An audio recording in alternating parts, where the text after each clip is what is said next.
Welcome to the Vendetta Sports Media Daily Show. Today is May 18th, 2023. I'm here with my friend Kenji. How you doing today, Kenji? Pretty good. How are you doing? I'm good. I'm excited. It's a new Yeah. day. We got a lot of sports to talk about. Kenji is a summer intern for this upcoming semester, and this is his first time on air with Vendetta. So we're gonna have a good show today for him. We've got a lot of NBA, a lot of we'll bookmark it with the NBA and the NHL talk to start and finish, and then we got a little bit of Major League Baseball in the middle as well. So it should be a pretty easygoing show today, Kenji. Yeah, for sure. Yeah, I'm excited. MLB, NHL, NBA is all going on. So, what a better time to be a sports fan? Yeah, absolutely. And we've got all of this to talk about. And me and Kenji are also classmates together at the Cronkite School. Yeah. Uh, so it's pretty exciting to have him on the team, and Mhm. we're excited to get going here. Yeah. So we'll start out with a little bit of NBA. And it was a really interesting night in the league. For these last couple nights, obviously we were in the conference final stage of everything. And starting off with the biggest piece of news with Jimmy Butler back at it again with the Heat um, taking a 1-0 series lead on the Celtics. And Butler has just been really excellent all these playoffs long. He came into this series averaging 31 points a game. And obviously being that primary scorer for Miami and, really being just himself and win and coming out with these wins for the Heat. How did they keep doing this as a team? Yeah. Well, I think the main thing is that the 2020 playoffs and that like playoff Jimmy in 2020 was not a fluke because clearly the four teams that are currently playing right now were from 2020. And I have to admit it. People might say this is a hot take, but Jokic and Jimmy Butler are the two best players in the playoffs right now. 100%. Because Jimmy, like you said, before the series, he's averaging 31.5 points per game and 2.1 steals, which ranks fourth and first, respectively. And, 2.1 is not that much of a like that high of a number, but if you're averaging two steals per game, it's pretty quite impressive. Yeah, at this stage of the playoffs, I don't think it's too bold of a take to say that Jimmy Mhm. Butler and Nikola Jokic have been the two best players on the court in every game that they've played. Yeah. What Jokic is doing night in and night out. We'll get into the Nuggets and the Lakers a little bit later. Jokic had 34, 21, and 14. I mean, if you look at what Jokic is doing night in and night out, there's an argument to be made that he's having the best 15 or so game stretch that any player has had in the playoffs. But as far as Butler, Mhm. what he's doing is the guy just seems to turn it up against better competition. You have a game like the Celtics in game one, and obviously you love to take game one. Mhm. And Butler has 35, 5, 7, and then he comes up with the six steals. Six Mhm. steals for for a player like him. He's not a guy that's gonna, put it all out there on defense. But if he's able to come up with those sort of defensive stats for Miami, I mean, they're going to be really hard to beat with the way that they're shooting the ball. Mhm. Yeah, like you said, kind of just basing it off that. Jimmy Butler had an amazing stat line, and but he's not going to average or he's not going to keep on having those six steal games. But he is also an amazing defender, so you can put him on Jalen Brown or Jason Tatum, one of the two. But and I can tell that you're a Miami fan with the LeBron jersey in the back. But um, if I were a Celtics fan, which I'm not, I don't like the Celtics per se, but I wouldn't be too worried about the Heat right now because you did take Philadelphia to a 7 game series and they were up 3-2. So, and I mean, Boston has all the firepower that to respond back to Miami. Like I said, Jalen Brown, Jason Tatum, Marcus Smart has become a good scorer overall. And Robert Williams is probably the best interior defender on that team. Like, I mean, they got a pretty complete lineup. Yeah, no, absolutely. And just to reference my background one more time before we get going out of this, I'm actually not a Miami Heat fan, but Oh, I do collect jerseys and I like a little bit of memorabilia here and there. So that's why the LeBron jersey's in the back. Okay, I But got yeah, I'm not too worried. I'm not too worried about the Celtics as far as roster construction is concerned. They have the best roster in the playoffs remaining. Their team is deep from top to bottom, and the first 9 guys can play anywhere and really do anything for that team. But what does concern me a little bit is the record at home. Boston has not really played well at home. Actually, every team remaining is undefeated at home. I was kind of shocked to see that stat, except for Boston. They're 4-4 at home. yeah. Denver's 8-0, Miami's 6-0, and the Lakers are 6-0 at home, and Boston's 4-4. So I am a little bit concerned about that. If they're not going to be able to play well in front of their home crowd, um, they might get vulnerable against a team like Miami and having to go into that building. But yeah, I'm not too worried about the Celtics right now. I thought that they played. I thought that they played well, even in that first half. They got out to that nice lead. Looked like they might pull away in the third quarter.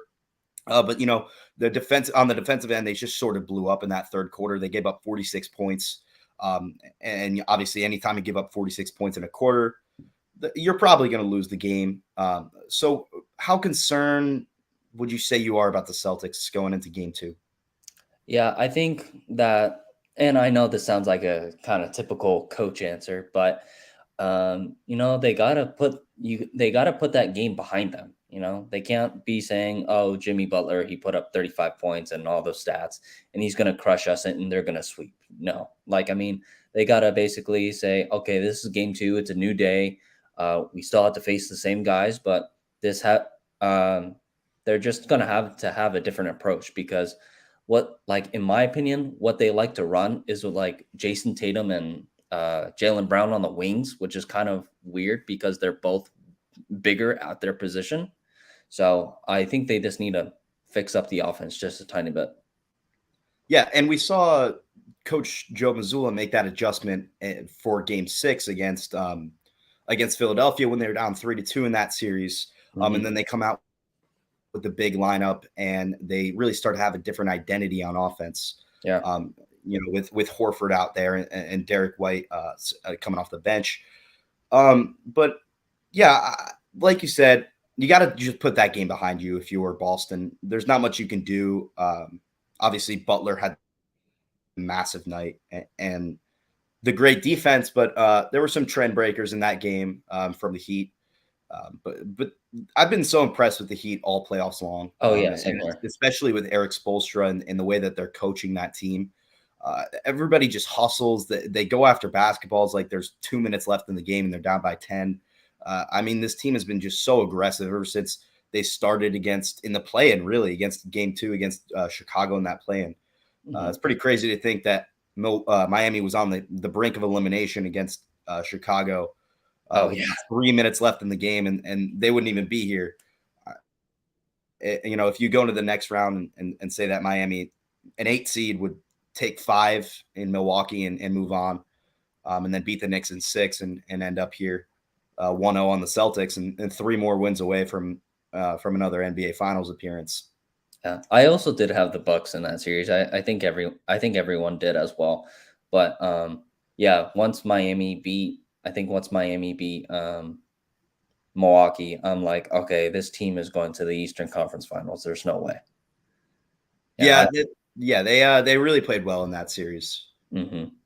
Yeah. Maybe like Giannis being out like helped. Maybe it helped a little bit, but I mean, it wasn't like the. I don't think it was the deciding factor.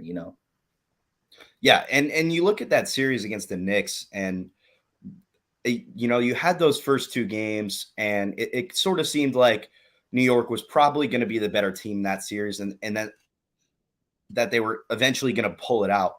But the adjustments that Spoelstra and Miami have made throughout that series, and then throughout the entire playoffs, was really indicative of what kind of team they are. Mitchell Robinson was putting up crazy rebounding stats in those first couple games. Game 3 and Game 4, he had, I think, 5 rebounds per game. So it's something that Miami does that really makes them a competitive team with maybe not the greatest roster in the world. Obviously, when you're starting Kevin Love every night in the playoffs, you're probably not going to be favored to win. Yeah, and it's Uh, not T Wolves K Love either. No, no. Let's be clear. It's not Cavs or T Wolves. Kevin Love. It's old man retiring Kevin Love. Yeah. So, but yeah, super impressed by the Heat once again. They continue to shock everybody right now. So me and Kenji are not very concerned about the Celtics at home just yet.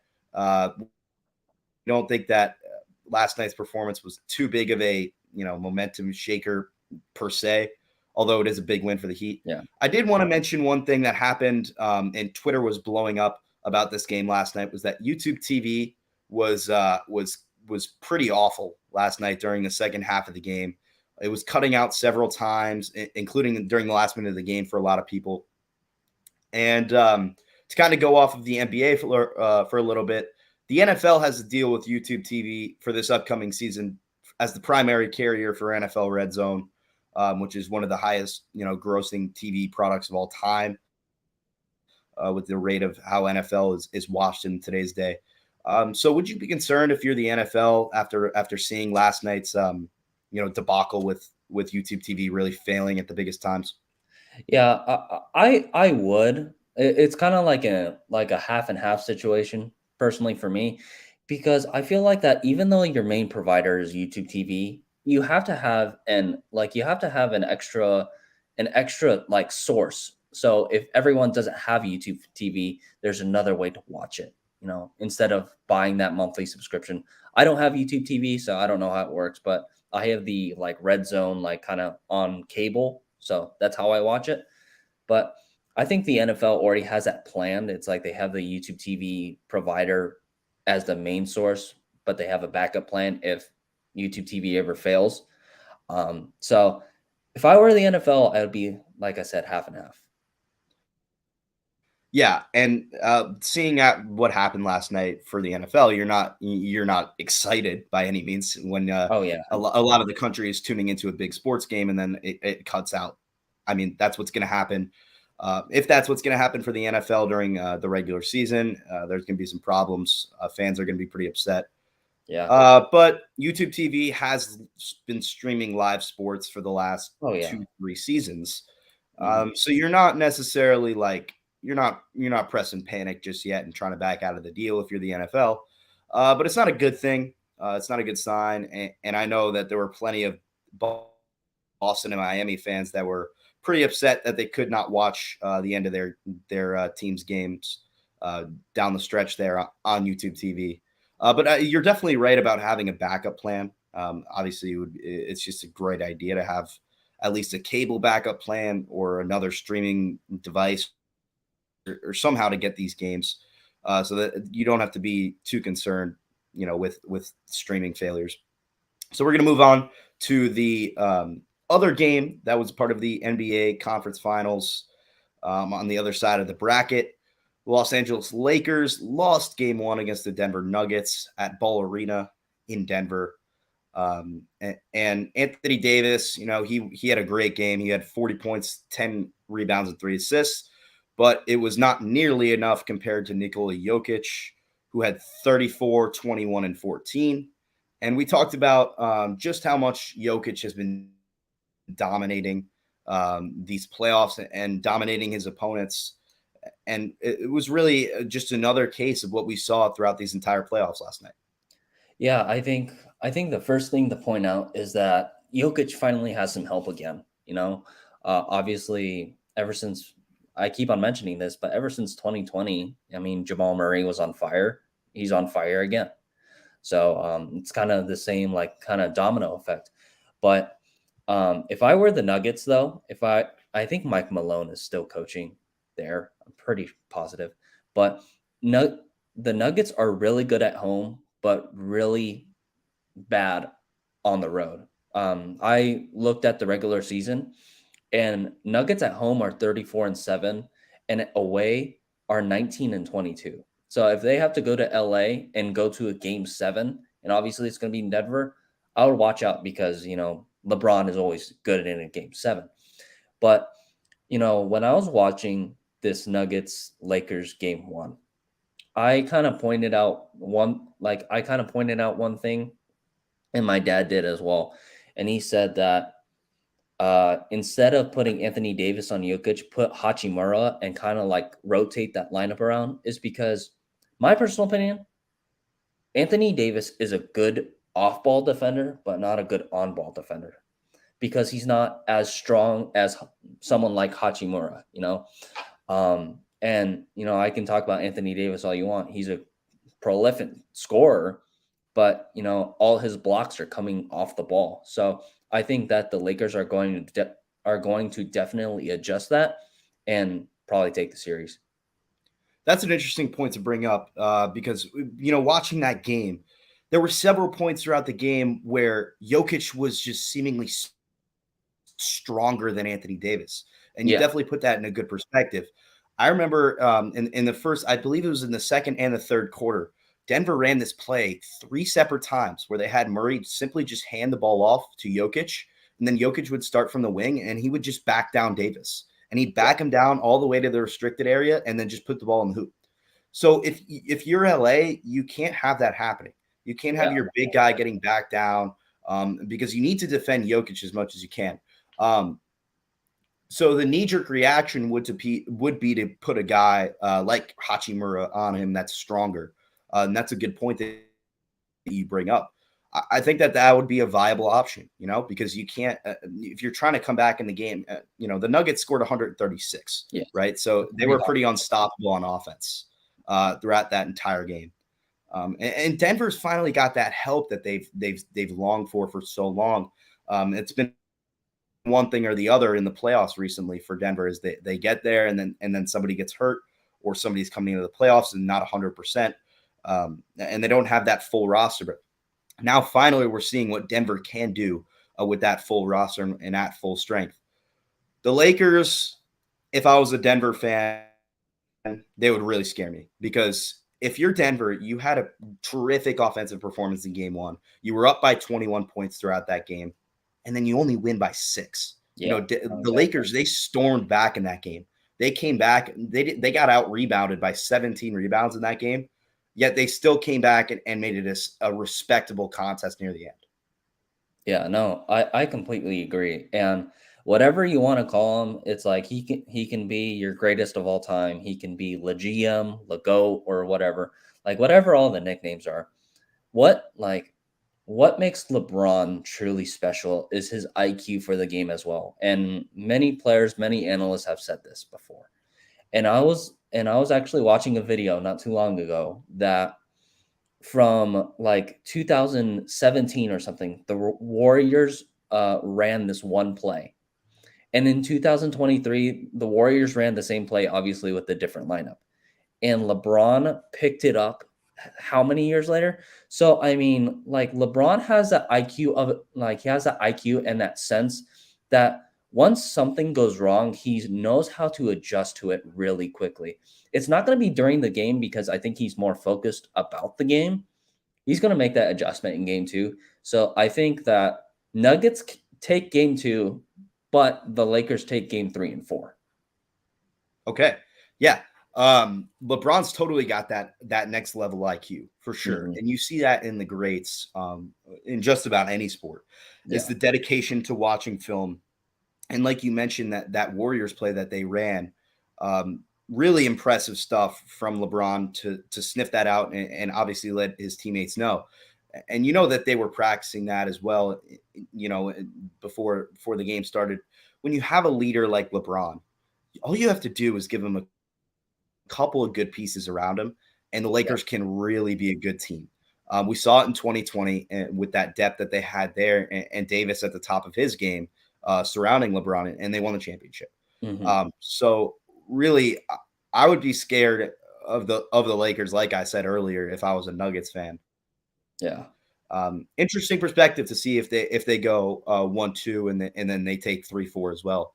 That would be pretty cool to see. Although I don't know, I really hope that we get some close games in LA. Yeah. I don't want to see any blowouts in LA because I really think that could happen, especially with the strength of that team and how hot the Lakers can get at times.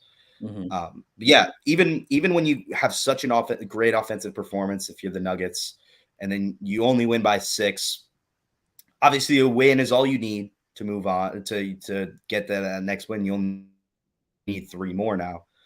Um, but maybe a little bit of cause from concern here and there. Yeah. So let's shift to series winners for both of these series here. I think we both have favorites in mind, Yeah. and there are still probably the two favorites that we're both thinking of. But let's start with this. As a fan, which matchup would you really want to see in these finals? As a fan, I would have to, you know, I would have to say I want I want the Heat and I want the Lakers. I want a rematch of 2020 because and I argue with my friends all the time. They always say Jimmy Butler's not a Hall of Famer. Well, I think if he gets one ring, and I think this is the year to do it too. Um, I think he becomes a Hall of Famer. But obviously, a rematch of 2020 would be pretty cool. Yeah, I think so as well. I think 2020 would be 2020 rematch would be an awesome one. Mhm. I think that as a fan, you'd love to see Jimmy Butler, rise up and Yeah, really defend against that legacy and really start to build on what his career has been up to this point. He's always been that really great player in the playoffs, that lethal shooter and an incredible player, but a guy that's always just come up a little bit short. yeah, But if he can get that one signature ring and be that guy and maybe win a Finals MVP, then his Hall of Fame status goes through the roof. yeah. No, Uh, exactly. and yeah, and his career will be much more decorated. But with that being said, I don't know who I want to win the West. I Yeah, would love to see LeBron, continue to prove all these haters wrong. Year 20 to go out and win the NBA Finals. After the way that they looked throughout the entire season, they were the 11 seed up yeah, until the end of the year. yeah, So for LeBron to come out and win the West and get to the finals and win the finals potentially, that would be a great note on his resume and on his legacy. Although he already has yeah. probably He the already has. best legacy Yeah, maybe ever. yeah. But here on the other side of that note card is Nikola Jokic, and Hmm. he didn't win the MVP this year, maybe because of voter fatigue or maybe because of some other reason. Yeah, But he is having quite possibly the most amazing stretch that a player's ever had in the playoffs. So to see him climb the mountain and complete that journey, and really show everyone that he is the best basketball player on the planet, I think that would be a pretty cool thing to see as well. yeah, So any of these four teams really, and I don't want to leave out Boston. yeah. Boston No, is this exactly. team that Boston is this team that everyone has decided is kind of almost the villain from a certain perspective, even though they're really, because they've been here before, but these guys, the Tatum's, the Browns, and these guys, they haven't won anything yet. No. They've won the Eastern Conference and they got to the finals last year. Hmm. But they haven't won the finals yet. So I think I'm really happy with the way that these final four teams have shook out, and it'll be cool to see any of these teams win. So from a neutral perspective, who do you think is going to win each of these series and why?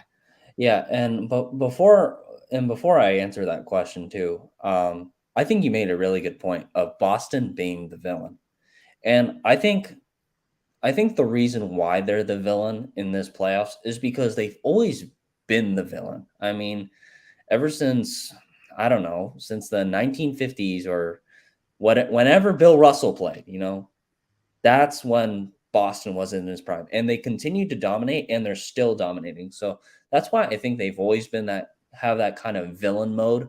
But from a neutral perspective, I have the Lakers and I have the Boston Celtics because they have good depth, both teams, and they have something good about each player. So it's not just everyone on Boston is just scoring, and then everyone on the Lakers is just defense. No, Anthony Davis knows how to play offense.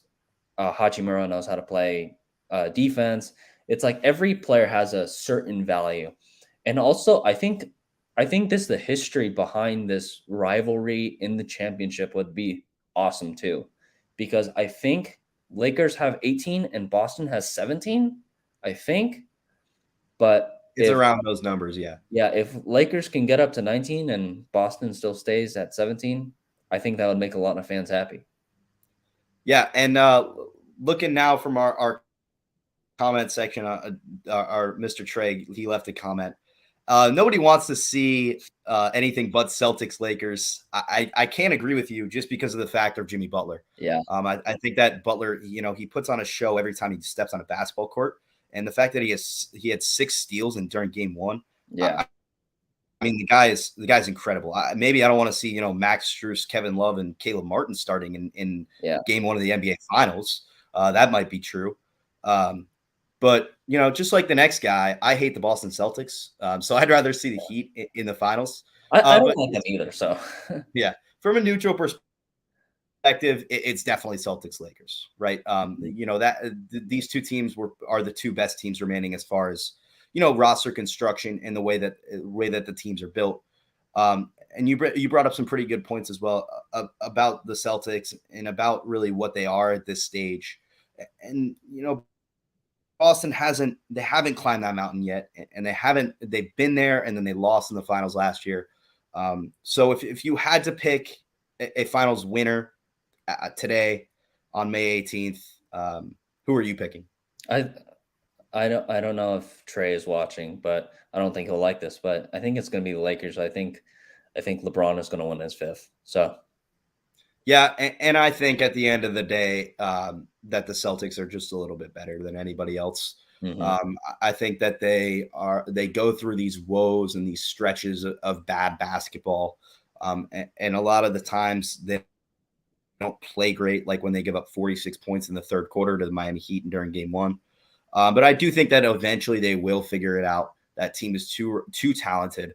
The roster is really good. So I do think that Boston gets there and that they host the trophy at the end of the day.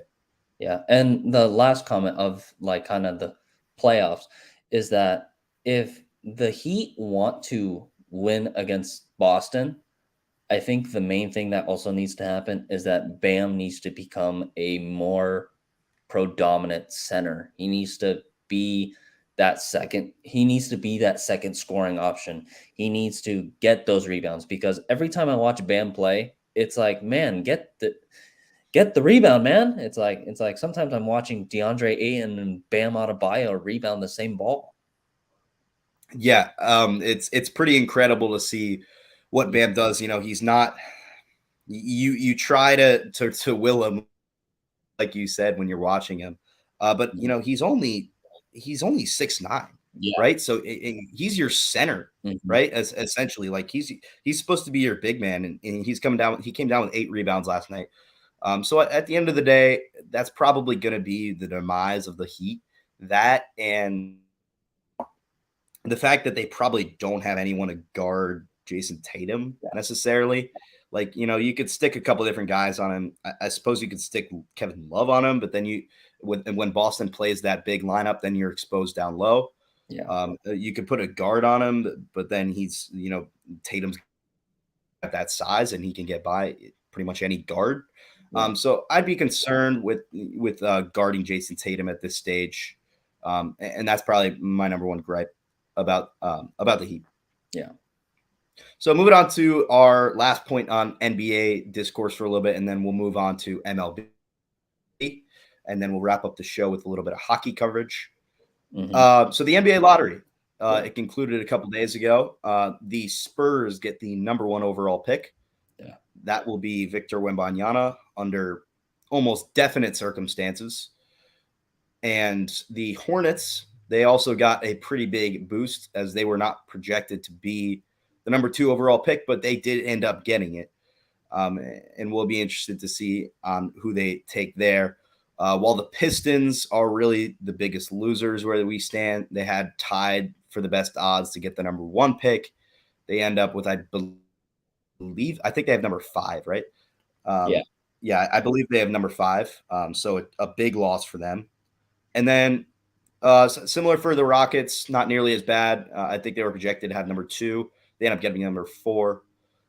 So what do you think about the NBA lottery as an event in general? I kind of thought when I was watching, I said it in the NBA chat on our company Slack, and I just thought it was just kind of dry. Like it's a Yeah, boring event, and they're cutting to commercial every 2 seconds. They say it's going to start at 7, and it doesn't start till 8:20 yeah, Eastern time. So I just thought I just kind of don't like the event. yeah. I don't like the event either. I think, like you said, it starts way too late. And the second thing, it's like do what the NFL does. This mention on like social media or like make a post about like whoever gets like from the number 1 pick to the I think number 15 pick, right? Yep. Just make a post about that and do more draft coverage because I feel like in the NBA draft, there's not a lot of coverage at all, other than obviously the analysis, um, and them getting selected, and then highlights. That's it. Like, but when you watch like another sport like the NFL or the MLB, you like sometimes you see like a whole life story on these players. I've never seen that from the NBA perspective, unless like someone tragically passes away. Unfortunately, like Terrence Clark, who I think was going to be such a predominant player in this league. But about the NBA lottery itself, I think you said it just perfectly. Pistons got screwed. I think that's the main thing. I do want to see Cade Cunningham get some help along his side. And then the Spurs, I was not surprised. I was expecting that number 1 pick. And but I think the main question, and I'm just going to say Wemby because I don't know how to pronounce that name. I'm just going to say Victor Wemby. Um, he has to be careful with his health, obviously, as he is a very, very tall center. And if I were to compare him to anyone, I would say a skinny David Robinson. Yeah, there you go. I like that comparison. Obviously, Robinson. I think Robinson was about 7 feet tall, Yeah, but Wembanyama is 7'5". yeah, I mean, just think about that for a second. 7'5". The hmm, guy is a monster out there, and the wingspan is crazy. And but I like that comparison to Robinson. Going hmm, back to the lottery a little bit, and the way it does it just seems kind of shallow, right? And it seems like they're coming for the clicks and looking for views, right? yeah. When you have the COO or whatever who was there for the Spurs, and they say the number 2 pick will go to the Hornets, and then the he's just like celebrating on his own. It's just kind of like corny. I don't know. Yeah, It I just thought so seems too. like I was like, oh, that's just like weird, Yeah, right? And you send a representative out, and maybe have like fans there or something, right? yeah. Maybe I have think. have people to cheers or like Mhm. have something interesting going on. Like, I don't Yeah. want to see these old men and like these retired players just like nod their head when the team gets a pick. Like I don't know. It just seems like a ridiculous money grab to me. Oh, yeah, I 100%. I personally won't watch it next year again, probably just Yeah, because I'm gonna see who gets the number 1 pick on social media right after anyway, yeah. and I'll see the whole order anyway. So I'm not gonna waste my time watching that broadcast. And they had 10 years of the lottery going on where they didn't have a broadcast at all, and they would Oh, just yeah, announce the picks. yeah. So I How don't much know. more Maybe boring would NBA. that be? Yeah, I mean, I would have liked it better. So maybe NBA diehards really do like the lottery, but I don't like it. I think it's more because of the, like, suspense feel because it's so random. So, I think Yeah, that's the only thing that I can think of, when Scotty Barnes got drafted because 'cause I'm a Raptors fan, um, what's it called? I was like, "Oh," it's like, "Oh, what pick are we gonna get?" Because we were terrible that year, mhm. and we landed at number 4, and I was, like, so relieved. I wasn't relieved at getting Scotty Barnes at first. I wanted Jalen Suggs, but obviously we know how that turned out. Yeah, Barnes ended up probably being the better player than Oh, Suggs at the big at yeah, the NBA level for sure. 100%. All right. So that was a good 35 minutes of NBA talk. We bounced through both the conference finals on both sides. And then we talked about YouTube TV a little bit. And we Mhm. finished up with some hate towards the NBA lottery. Yeah, We're going to shift now to a little bit of MLB. And MLB, we're into the season now, right? yeah, We've got 45 games now in. I think former Mets manager Bobby Valentine said, give me 40 games, right? Give me 40 games, and I'll tell you what kind of team I have this year. mhm, So I think it's a sentiment shared by a lot of managers and a lot of teams is that, once you hit this kind of mark of the year where you're mid-May and you've got some games on the board and you've got players playing, and maybe you've called up a couple guys, maybe a couple guys have gotten injured, you really start to get a dichotomy of what your team is going to look like. So with that, we are going to start with which team do you think is your biggest surprise, and yeah, then which one's your biggest disappointment coming into about mid May here down the stretch. yeah. So I actually have more than like one surprise and more than one disappointment for sure. Go Uh, ahead. so my biggest surprises are the Rays, the Rangers because they lead the AL West, the Pirates because they're not bottom of their division, and the D-backs. And my biggest disappointment have been the Cardinals, the Phillies, and the Yankees for now. Okay, yeah, I like all those teams, and so you listed a solid six of them here. Let's start Mhm. with those American League teams. Yeah, Tampa Bay, they've what they're doing night in and night out is yeah, unbelievable. I mean, this team is with the minimal amount of payroll that they have. yeah, I just want to run through a few stats with you about the Tampa Bay Rays and their ranks. Obviously, they're 32 and 12. They're 20 games above 500. They're they're first in runs, first in hits, on base percentage, slugging, OPS, home runs, and home runs allowed. yeah, They're also first in runs allowed and hits allowed. So they don't give up hits. They hit home runs, and all they do is score, and they don't give up any runs. yeah. So to say that they're a surprise is an understatement. They have with the minimal payroll that this team has to be doing what they're doing night in and night out is just incredible. Oh yeah, 100%. Yeah, Yeah, I think go ahead. the only reason why I have it as a surprise is because that AL East division is like so stacked. And I think the like as a common spectator of the MLB, like you always think of the AL East like this. You always have Boston at the bottom of the division because David Ortiz does not is not on the team anymore. And then you have the Orioles, and then you have the Blue Jays, and then you have the Rays, and then you have the Yankees, right? But I mean, like in the AL East, usually, not this season, the Yankees have so many games over that second place team always. Like, I mean, it's been like that ever since I don't know, like Jeter. Like, I mean, it's kind of like when I saw this Rays team get hot, I'm like, okay, when are they going to cool down? But they haven't cooled down yet.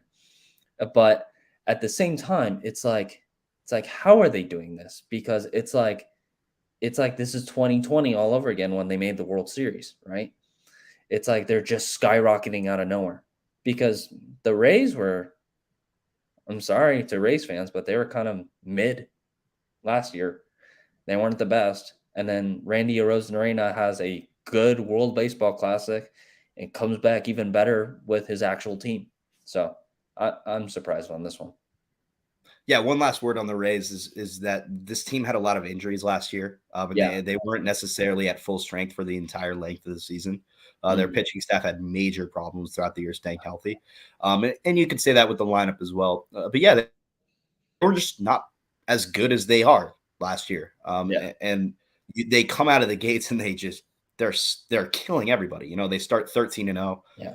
so really good adjustment there by the Rays to stay healthy. Let's go back bounce that next team, the Rangers. That's a good one to point out that they have been a really nice surprise. They built that team up. right? They this offseason they spent a lot of money. Last 2 years they were making it clear that they wanted to, be back here and be competitive. And I just think it's flying under the radar a little bit in MLB circles that Adolis Garcia has 46 RBIs Oh and yeah, it's May 18th. I mean, that is just a ridiculous number to have at this point of the season. that's Um, basically an RBI a game. essentially, yeah, it's Yeah. it's essentially an RBI game. So Mhm. Garcia, Rangers doing really well over there, even without Jim's made only 3 starts thus far. Yeah.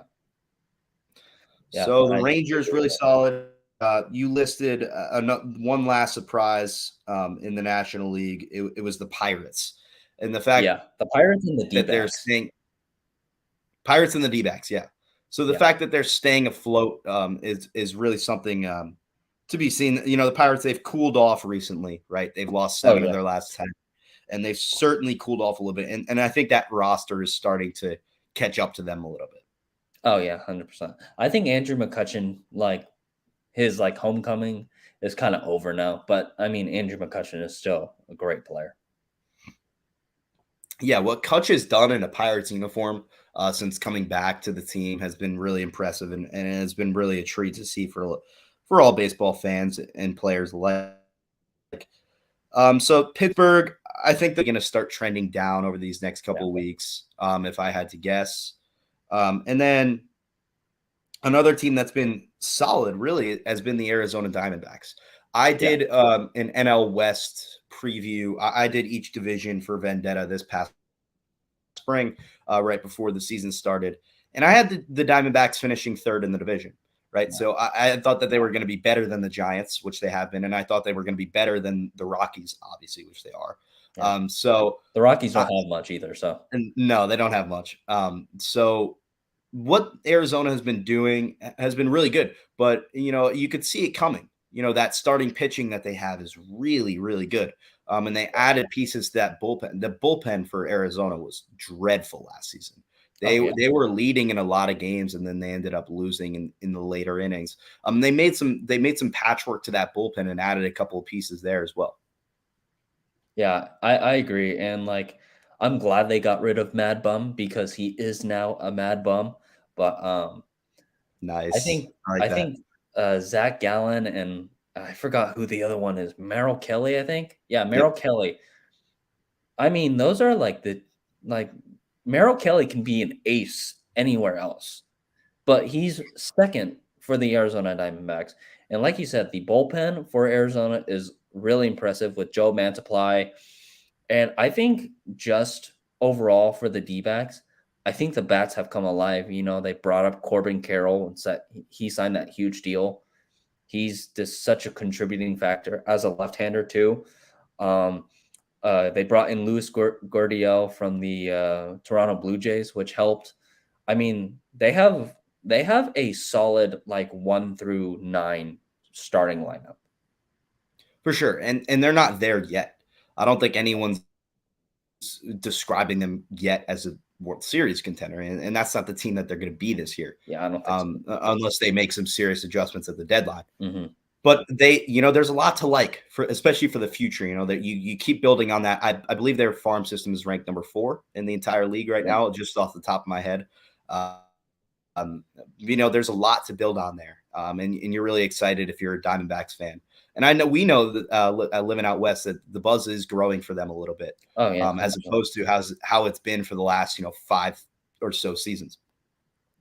So Yeah. let's get to those disappointments that you brought up. First of all, let's go to the Yankees. Yeah. For the fact that the Yankees are a disappointment, they're 5 games above 500, but they're 7.5 back. I mean, just showing you how good the Rays are. Yeah. They're 5 games above 500, the Yankees, but they're 7.5 games back and sitting in 4th place in the AL East. Yeah. I think like the only reason why like I said earlier, the only reason why I threw in the Yankees there for now is because they're not top of the division. I mean, like historically too. I mean, the Yankees have always been on the top. That there's a reason why they have 27 or 26, I don't know which one anymore.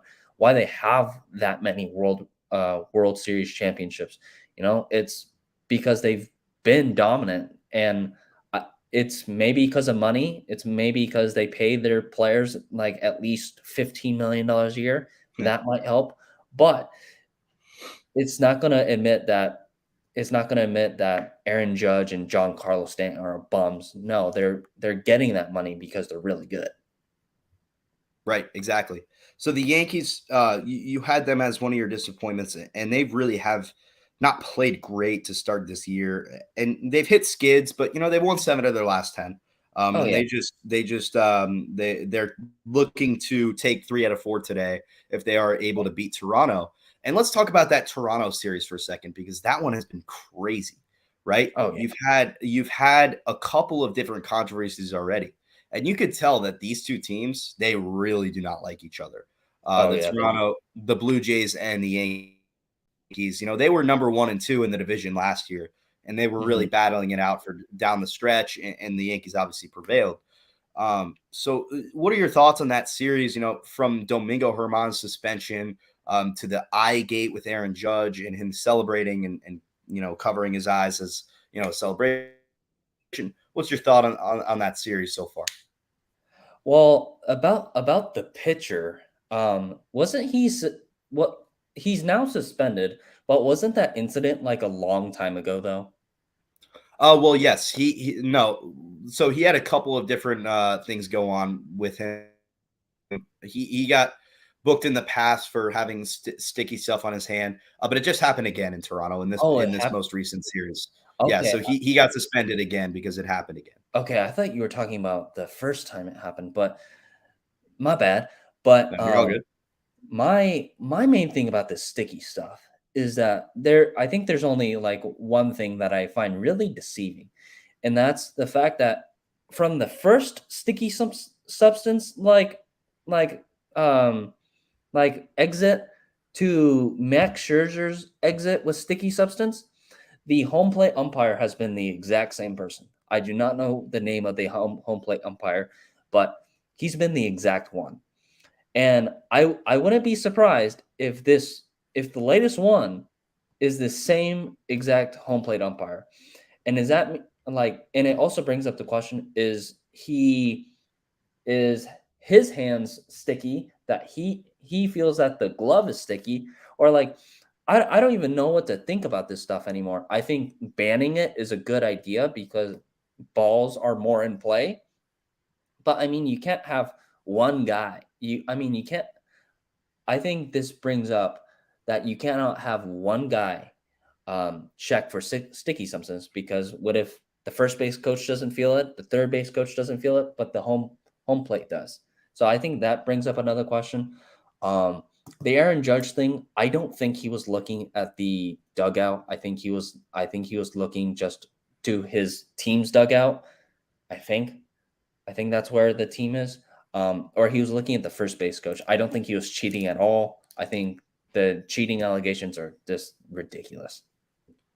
So we'll start with the Domingo Herman thing, and yes, it is the same umpire that it's happened to 4 times. Phil Cuzzy has been Phil Cuzzy's crew each and every time that a player has been suspended for sticky substance since they brought in the rule in 2022. So you're really concerned now if you're MLB because he's the only one finding anything, Yeah. and that shouldn't be how it's going, right? If this is a league wide problem, it shouldn't be just Phil Cuzzy finding out about it. It should be all Yeah. these umpires. It should be umpires on a regular basis that are finding out about it. So Phil Cuzzy finding out about it on 4 separate occasions, and players using these substances while he's the umpire is something to be concerned about if you're the league. And I don't think you get too much into it yet, right? It's like kind of like how Scott Foster loses every game that, or Chris Paul loses every game that Scott Foster is refereeing in the NBA. Mhm. It's something similar to that.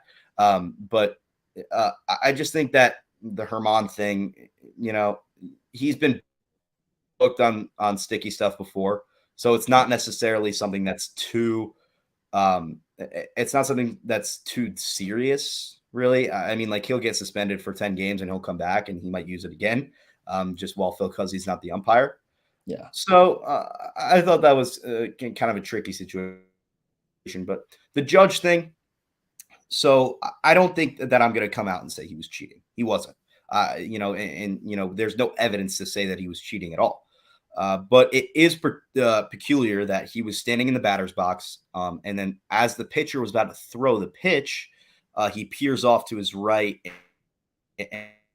and and looks and looks up, and he's ready to hit a home run. So Yeah. I don't know. There's nothing incriminating about that to be just as it is. Like there's nothing incriminating about it. Like right, he there's no evidence that MLB is going to find to say that he cheated or anything like that. But it's definitely weird, right? It's Oh yeah. definitely strange. I wouldn't say it's normal to see that out of a player. But Mhm. yeah, I think MLB is just going to move on from this.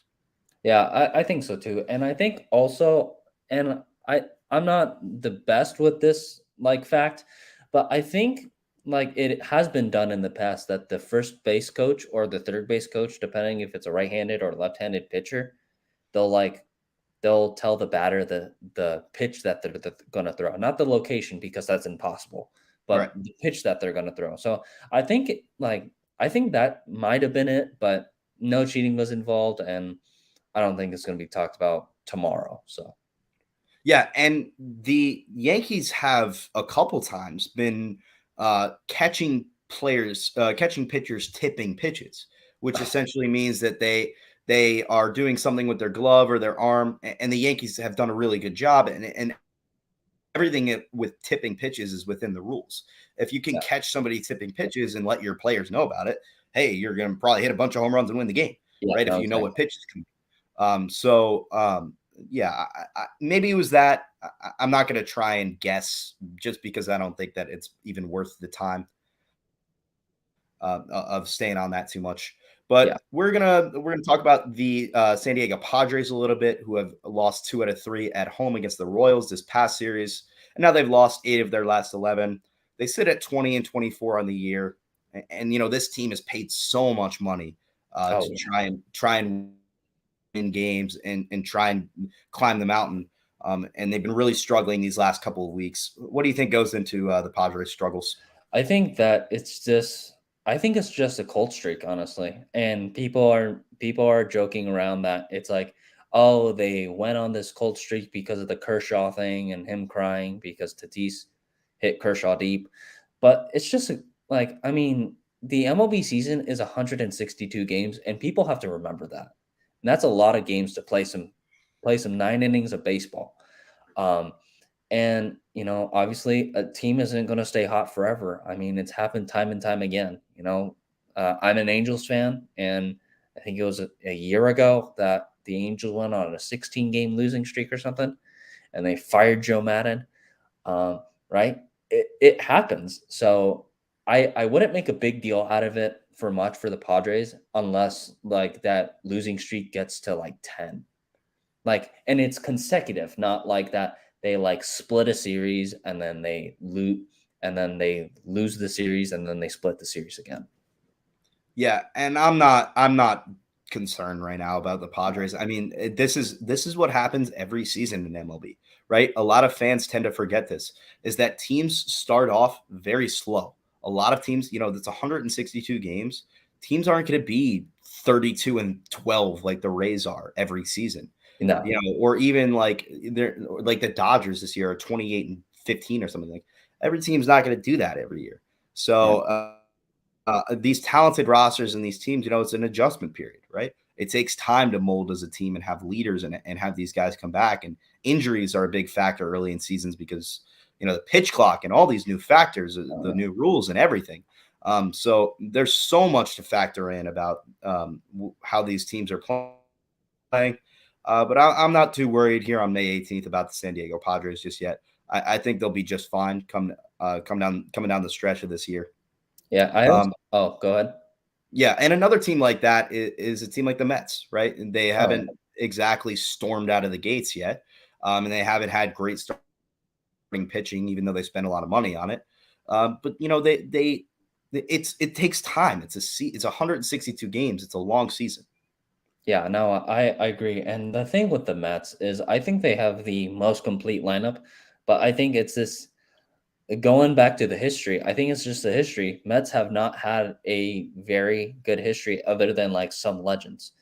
Um, and obviously, I think being in such a big market like New York, I think sometimes they go a little too crazy because, going to the Yankees, the other side of New York, um, they don't like they spend crazy money, but they don't get like a superstar at every position, right? The Mets do, and they say, okay, let's let this work out. Super teams usually don't work, in my opinion, and obviously they tried for sure. Their starting rotation, I think, is Scherzer, Verlander, and Kodai Senga. And they're like, okay, we got a superstar rotation, right? Like you said, the Mets are not hot right now, and they expected that pitching rotation to carry them, and it's currently not working. It also doesn't help that Edwin Diaz is hurt, but um, yeah, I think the cold streaks exist because of the advancement in technology that baseball has gone through, right? Like for example, let's go to the 13 and 0 Rays that started this season. They put up a graphic, right? They put up a graphic. It's like 13 and 0, first ever undefeated season since 1980. That's before 2000. I mean, that is unbelievable. And I think the only reason why it's been since that long is because that technology has taken over baseball because of like you said, like adjustments in the shift that happened a couple years ago. Obviously, people know metrics of how the ball travels. Like, I mean, it's all over the place for baseball, but it's still a fun sport to watch. Yeah, and the analytics have really taken a huge step in this sport. I think you can argue more than any sport, at least in the U.S. and in the dominant sports that we think of now. Analytics have taken such a huge role in really what the game is now. And it's really allowing a team like the Rays, who can win 32 games, 45 games into the year, Yeah. it really allows them to get a competitive advantage. A team Yeah. that's not spending as much money, a team that's not, their roster's not the best in the world. But going back to these high payroll teams like the Padres and the Mets for a minute, I agree with you that spending a ton of money and running all these players out there is not the best idea per se, and just to have a bunch of guys on high payroll and spend a lot of money and say, hey, go figure it out. It's not the best idea. You need veteran leadership, and you Yeah. need guys that are going to step up and they're going to teach players, and they're going to have a clubhouse and a team that's they mold together and they play for each other, and nobody's trying to do one thing for themselves. I mean, that can Mhm. happen with veterans sometimes and guys that are getting paid a lot of money. So I think that both the Padres and the Mets are in very similar situations right now. Oh And yeah. they both have a ton of time to figure it out down the stretch of the year. The Mets, they got their biggest win of the season last night Oh when yeah. they I watched that game. I'm a big Mets fan, so I was watching that game, and they were down 2-0. Mark Vientos, who they just called up, ties it at 2-2. Francisco Alvarez, down to their final out, hits a 3-run home run to tie the game, and then Pete Alonso wins it 8-7 to finish that game off. So that was a pretty impressive game. And then you look in the American League, and you see Houston doing something similar. They were down 6-1 against Chicago for pretty much the entire game. They come back and win with a huge rally, 7-6. And those two games, we had a pretty exciting MLB slate last night. Yeah. I think like I don't know much about Pete Alonso. I just know he hits dingers. That's the first thing. There's a reason why he's a two-time home run derby champ. But every time I see a Pete Alonso highlight, it's either that he hits a walk-off or he hits a home run. And it's one of those two situations. It's not that he makes a good defensive play or anything like that. So I think that Pete Alonso has that it factor. And going to the Houston Astros, I think the only reason why they're like a middle in the ground team, they're not bad, they're not good, they're middle, is because of Jose Altuve. That that guy has been there for how many years now? I think it's 8 years plus, and this is like the first time he's really been out of the lineup in a very long time. I think they're like kind of adjusting to that. And I think, like you said earlier, like you got to have that veteran who provides that leadership, and that's what Houston is missing right now. Yeah, totally. And when you don't have a guy out coming out there like Altuve, who's going to give you that veteran leadership and that really that status of that guy that's been there for a long time, then it's going to be not as easy to win games, and you don't have that veteran leadership or that guy that can really get it done night in night out for you. If your team's struggling, then he's not going to struggle, right? So he can pick up your guys in the locker room. So pretty good point that you made there about Jose Altuve. Those three teams that we talked about of really being struggling, the Padres, Mets, and the Astros, and the Yankees even, just give it time, right? Yeah. We've got a long season, and I think we could both agree that it's just going to take some time. And if you don't have anything else on the MLB, I think we can wrap up the show with a little bit of an NHL coverage. Yeah. Honestly, what's it called? Playoffs are going on right now. It's kind of the same as NBA, with the Carolina Hurricanes versus the Florida Panthers and the Las Vegas Golden Knights, or I should say the Vegas Golden Knights, and the Dallas Stars. Obviously, the Carolina Hurricane and the Florida Panthers play tonight. And I think the first thing I got to mention is that in an 11 games so far in the playoffs, so far six Hurricanes have scored over 7 points with their first their probably best players in Sebastian Aho and Jordan Martin Hook scoring 10 points apiece, which is pretty impressive. That's the first thing that really stands out to me. But I think the main thing about the main thing about Florida that you got to watch out for is that they beat the Boston Bruins and Toronto Maple Leafs, and Florida came in as the eighth seed. So it's kind of like the Lakers story a little bit, where they're like underdogs and they make it all the way to the conference finals. So I think fans need to watch out for the Florida Panthers. What the I mean, Panthers, yeah, yeah, Florida Panthers. My bad. what the Panthers have been doing this year in these playoffs has been unbelievable. They just snuck into the playoffs as they were the second wild card, right? And they just barely got in. And to go to Boston and win that game 7 Yeah, against arguably the best hockey team ever, is a really a testament to what this team can be. And if they can beat Boston and they can beat Toronto, nothing tells me that they can't beat Carolina, no, right? exactly. Carolina's really good. They have a really good defense, and obviously they're in the conference finals for a reason. And Carolina overall is probably the favorites to win the cup right now. I just think that you can't. I'm not ready to count out the Florida Panthers just because of that. What they've done so far in these playoffs.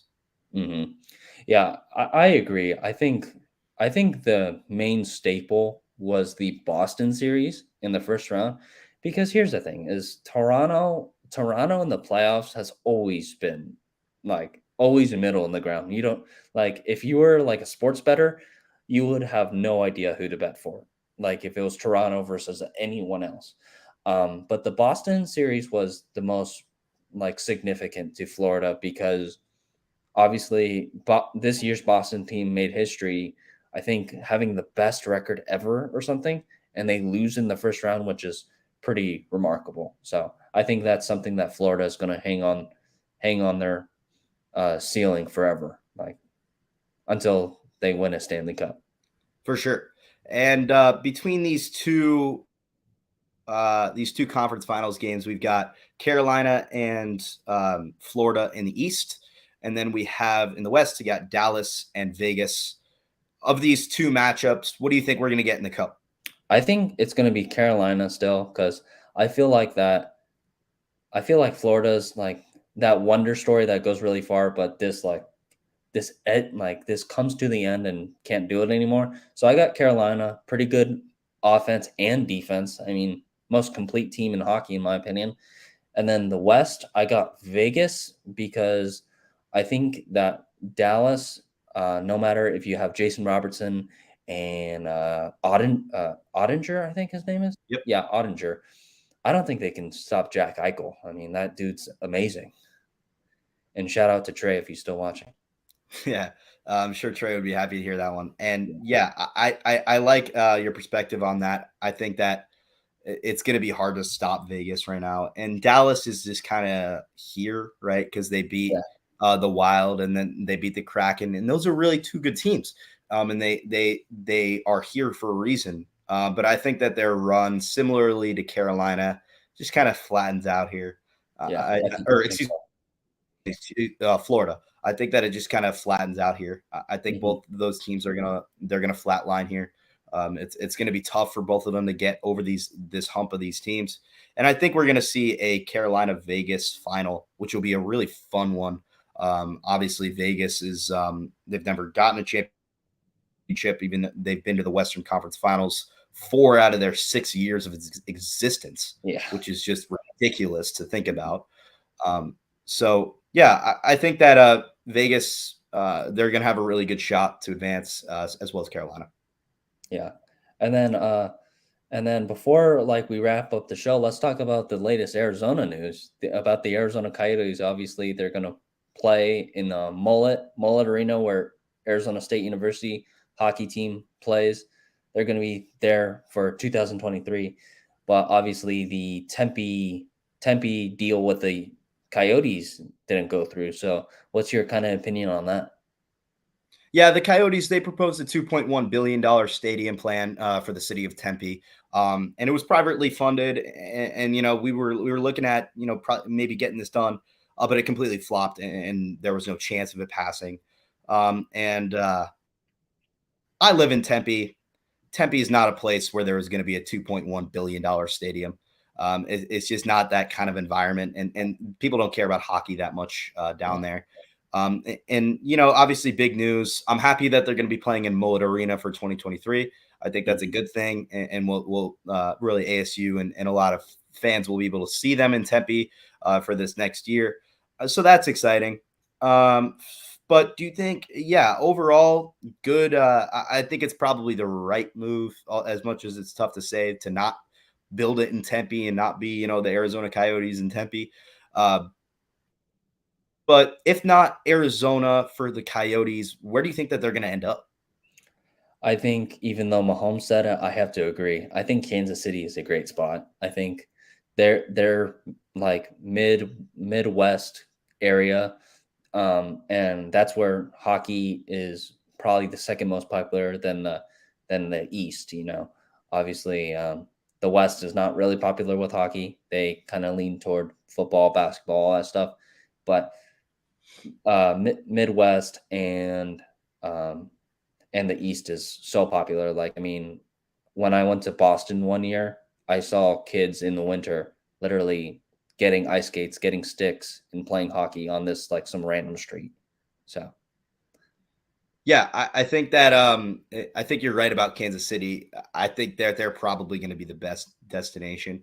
Kansas mhm, City Coyotes just kind of sounds good, right? It has that yeah, vibe. As much as I hate to agree, like you said with Patrick Mahomes, it's definitely a good. It's going to be a good destination for them.